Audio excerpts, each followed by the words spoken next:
depends on your strategy. So let me give you an example from my own Amazon businesses. Some brands I create on Amazon are hyper localized.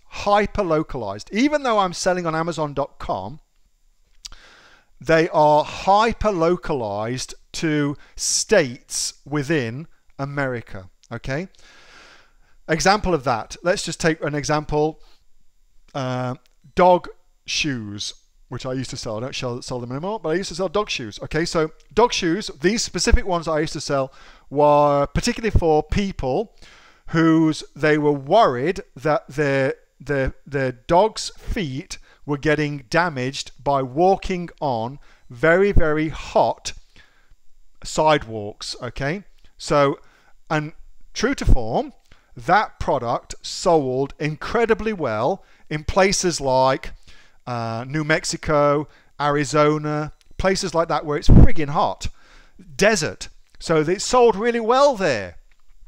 But I would not make any sales at all in Alaska, for instance, where there's like 20 foot of snow in winter. I'm not making sales there. So it's hyper localized to a given area. And again, the more you can grasp this, the better.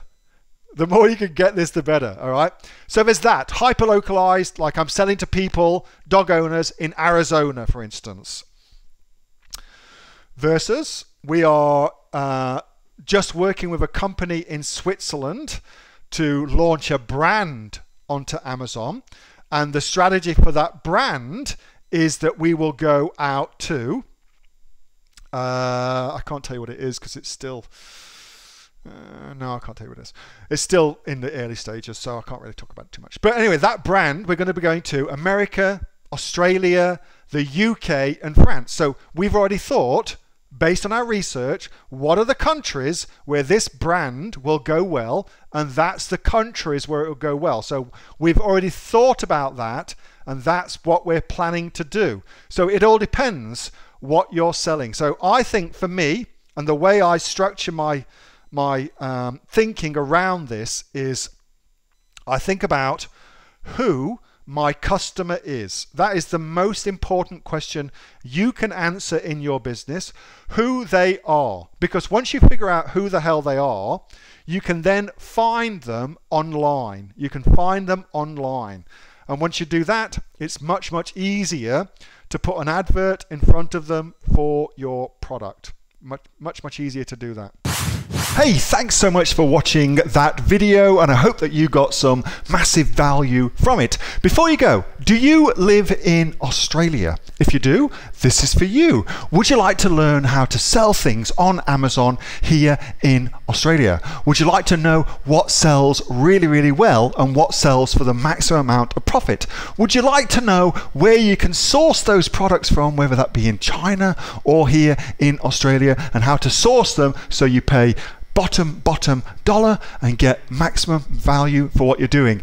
If you do, please subscribe to my channel and like this video, and you'll learn that and much more. It's the exact same information that people like Jeff from New South Wales have used to make $45,000 a month on Amazon, that Sue, who's from the sunny coast, has used to purchase herself a brand spankly BMW every single year as a result of her e-commerce business, and the lovely Kate from Bowral in New South Wales has used to make $32,000 a year on, a month, not a year, a month on Amazon, and indeed Anthony, who makes $15,000 a month on Amazon, selling, as he puts it, odds and sods. If you'd like to learn the exact same information that they use to maximize their profits for their Amazon businesses, subscribe to this video, like my channel, post below if you want me to teach you something. Okay, I'm out of here. Speak to you soon. Bye. Subscribe.